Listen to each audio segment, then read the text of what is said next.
is your profession?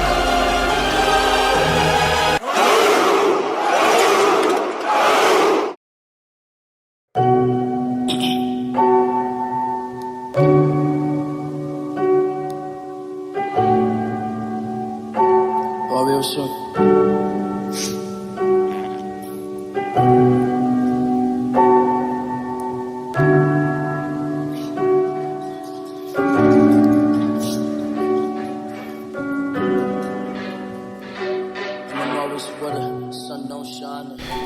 The reason I wanted to step on Olympia, I haven't actually spoken about. So, I got this new tattoo, these new binary numbers, as a way to remind myself and respect the passing of my best friend last October. And this entire piece on my forearm is actually, including the black bands, is to honor the lives of both my best friends that passed away the last year and the year before.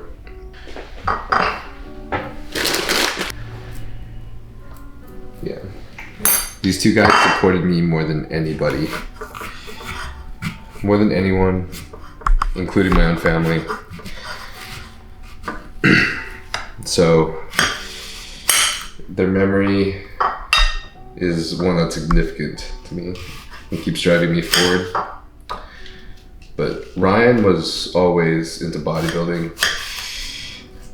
Even, as crazy as it sounds, even throughout all of jail, he and Dion would be doing some crazy bodybuilding stunts in there just to keep themselves super freaking jacked. And when Ryan got out, he and I would go to the gym together literally all the time at EOS in San Diego, which is where I would shoot literally all my workout reels and my workout videos that I used to post on TikTok and Instagram. And I would tell him how back in 2019, before I got my pro card in 2019, I would wake up in the middle of the night just crying because when I woke up, I realized that the dream I had of getting my pro card was just a dream and it wasn't real. I would just tell them about how my dream of getting in the Olympia is one of the biggest dreams I've ever had. And this guy, both he and Nick, had so much faith in me, and they'd show so much love and so much faith, telling me that I was going to be up there. And he told me that I even inspired him, which I can't even imagine. Like, that's crazy to me because these guys inspired me. Everything they went through to continue to be a good person every day and still put forward the work in themselves, but be the most selfless people on the planet, was probably the most inspiring thing I've ever seen in person. So, Ryan told me that I better be up there someday. So, that's my biggest reason that I want to get on Olympia.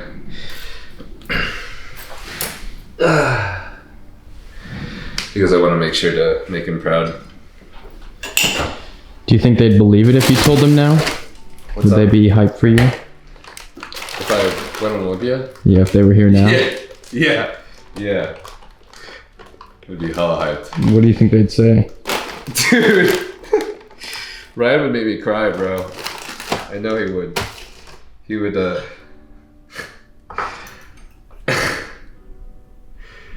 he would be there at the show and he would just be yelling and wooing and fucking cheering, and he would be hyping me up so much, man.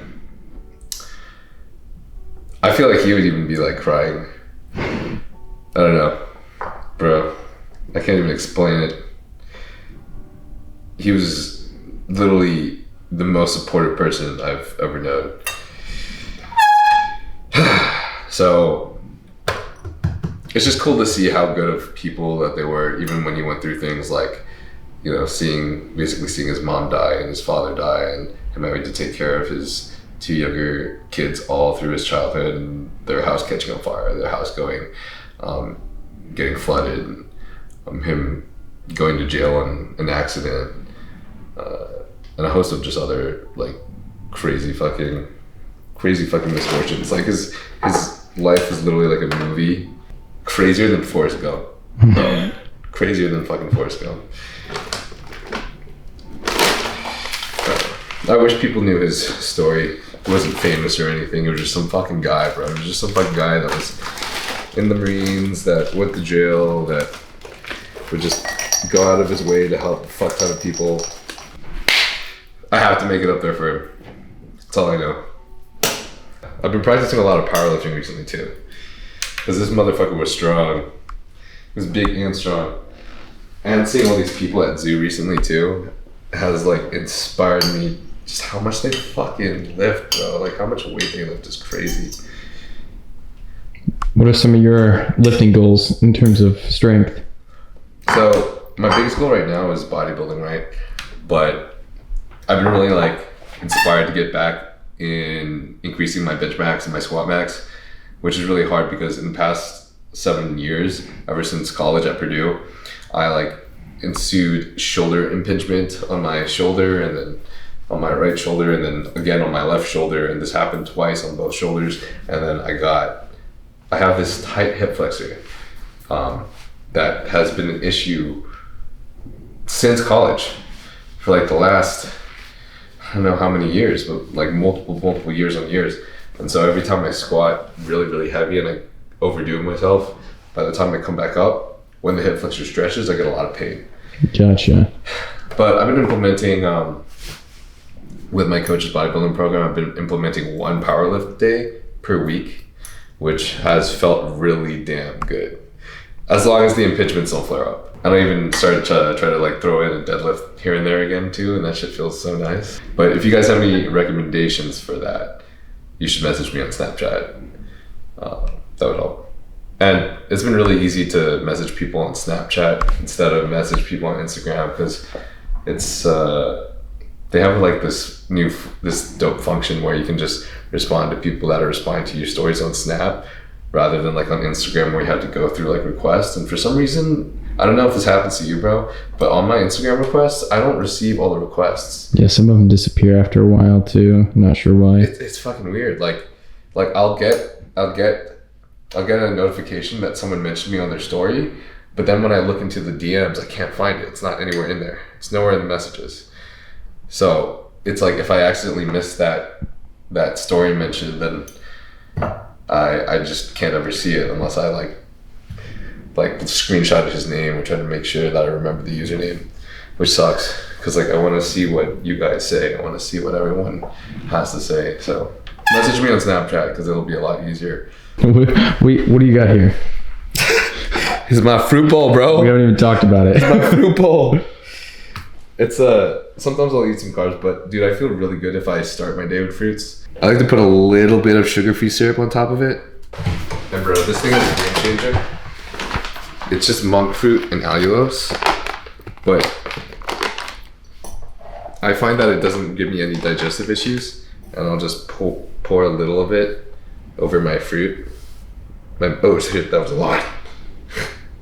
Just a little bit over the mixed fruit, and it's literally like a funnel cake of fruit without sugar. Oh yeah. Oh, and the best part, I have a bunch of frozen fruits like blueberries, mango chunks, frozen triple berry blend. This one has the mangoes, blueberries, and strawberries. And if you pour them all in a bowl, and then you pour a little bit of sugar-free syrup over it, whatever kind of sugar-free syrup you want, it'll freeze the syrup on top of it, which creates like a glistening orange shell. You pour a little bit of this powder over it, bro. It is like, it's fucking, to me, it's better than ice cream. Damn. Plus, when you think about how it's healthy, it also just feels better than ice cream. Yeah.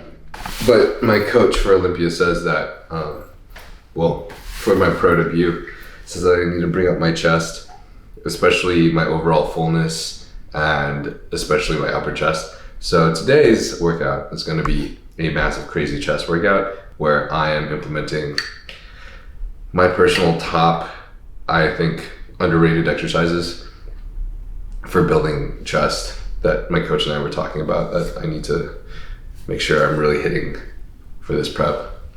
Casimir and I just headed here from a place to run a savage chest workout at Zoo. And so, first exercise, most basic one, everybody loves this one. But I think it's super underrated because people will sometimes skip doing this because they benched instead. And they'll substitute their bench in for this, and I think that's not a good idea. And this is dumbbell incline press. The reason why I think it's phenomenal for you to continue to keep in your program, even if you're doing bench press, is because of the fact that it is isolating each arm.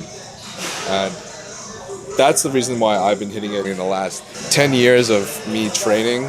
It's been allowing me to do and incorporate my full range of motion from the very, very bottom all the way to the top of the concentric, and also allows me to keep constant tension at the very bottom where my chest is stretched out and then my shoulders are placed at a somewhat vulnerable angle. But to prevent any shoulder injuries, because we all know that shoulder injuries are probably like the most common injuries that we hit, I make sure to keep in mind the entire time during the movement not to act as if this is a guillotine press, which is when you press with your arms completely 90 degrees from your body. If you make sure to not press with your arms perpendicular, bend them down just a little bit, at least at 45 degrees, this is going to immensely help you put your shoulders in a less vulnerable position for you to come back, continue to retract your scapula, bring your arms and your shoulders down, and then explode upwards. And then we do an eccentric movement for about 2 to 3 seconds.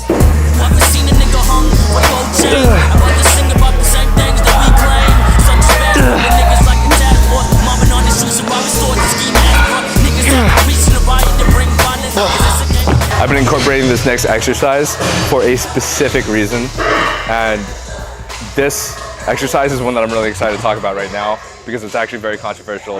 Athlete Next has even talked about this exercise that he recommends people not doing at all, and I think that's kind of a silly thing to say for an exercise, especially such as this one.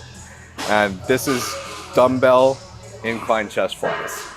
And this is an exercise that I actually haven't been implementing for very long. There was a period of time, maybe a few years, where I wasn't implementing this for the reasons that I believe that he specifies, such as you don't maintain constant tension throughout the entire range of motion, and then you put your shoulders at a position that can be considered somewhat vulnerable. But after being introduced to knees over toes guy and looking at some research that pertains to joint protection, I realized that putting yourself in these positions that are quote unquote vulnerable under a certain form of tension that you can handle will strengthen you at these positions. Imagine that you're doing a PR on like bench press. If you're not practicing certain exercises such as external and internal rotations, then when you're doing a bench press PR, for example, and your shoulders and your elbows are flared, imagine how much more vulnerable your shoulders will be to injury if you haven't practiced putting them under some sort of tension and strengthening your infraspinatus, your supraspinatus, and everything else to keep your shoulders in a good position.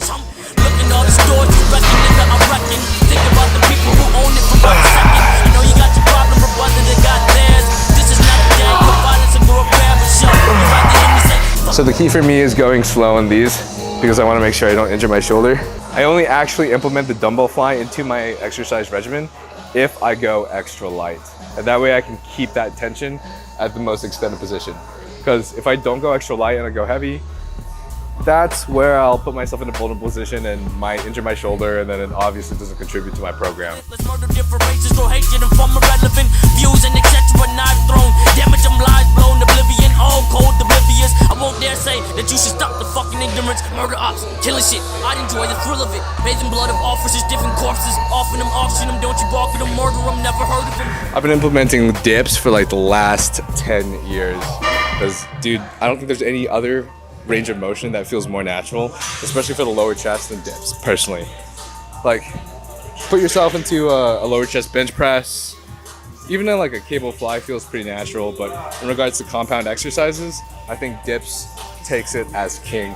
Plus, whenever I want a progressive overload, if I don't have a belt, which normally makes me feel savage as fuck, I normally just grab a dumbbell and I'll put the dumbbell between my thighs, and that way at the very last set, when I want to drop set, I can just drop the dumbbell and then I finish it off with just body weight dips.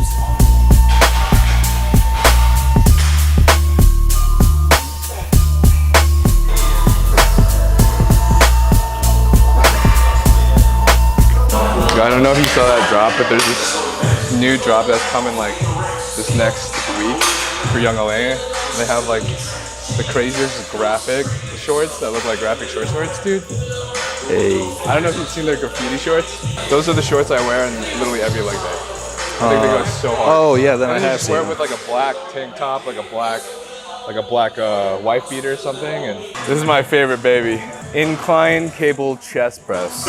However, I modify the motion of my arms based off of how I can feel it engage the most in my pecs. And a lot of people like to press, like out here, a guillotine press, but I like to angle the cables in a way where if I'm holding my elbows at 45 degrees, I have the most natural range of motion pressing upwards all the way till my grip is adjacent and perpendicular to my forehead. And that way, I hit right aligned with the direction of my fibers. I've been getting so obsessed with the barbell bars. Have you had those? I haven't tried No, them. barbell? Uh-uh. I'm trying to reach out to them because I buy like 2-3 boxes a month. I just know that like when I smash Quest bars or other protein bars, I'll fart because I'm lactose intolerant and I could take some whey, but if it's not filtered enough and it's not very clean, then I still feel that shit in my stomach. Yeah. But I eat barbells and I'm fine. Another variation I like doing is crossing my arms at the top of the concentric because there's still tension. Dude, I was in a video this Sunday with Jesse James and we had to have 20 guys date one girl. So it's like real life then? Yeah, real life, dude. Yeah. That's exactly what I'm cut out for. Our boy Eric is like a big ass, like 300-pound bodybuilder. And he like made it to the finals and it's hilarious because he's gigantic. He has 2 kids and if you look, he has a wife. This is the final exercise and the most underrated by far. And this is external internal rotations. This is just an exercise that I do as a warm-up. When you hit bench press or when you hit dumbbell press, it's important to retract your scapula, bring your shoulders back, and then press. Because the moment you start caving in and then coming out, you put yourself at a vulnerability to have shoulder impingement. 10 reps each for just like 3 or 4 sets. It's super light. I can't even tell you how many times I've gotten shoulder impingement in both my shoulders over the course of the last 8 years. My first shoulder impingement was in college at Purdue. At the co-rec, I was with some boys and we were hitting bench press and I wanted to hit a fucking PR. I wanted to try to hit 315 for 3. My shoulders would start caving in and I'd just start going like this because I didn't really focus on form properly as a college kid. And now 8 years later, my shoulder's still fucked up. And it'll heal and it'll get better, but every now and then if I don't do something properly, it'll flare back up. So that's why I think it's important for people to start doing things like this and also focusing on form before you even start working out consistently. Because you don't want to put your body in a trauma that it's going to remember. That shit sucks.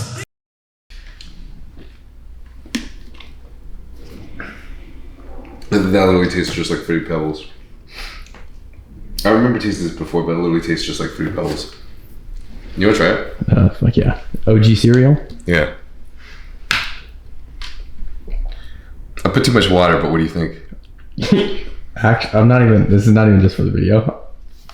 Just you and I right now. That tastes just like Fruity Pebbles. It tastes just like Fruity Pebbles, bro. Anyways, I hope you guys enjoyed the chest workout and got some value from it. Of course, this video was a total mess because I never have any plans. Just trying to keep it transparent with y'all.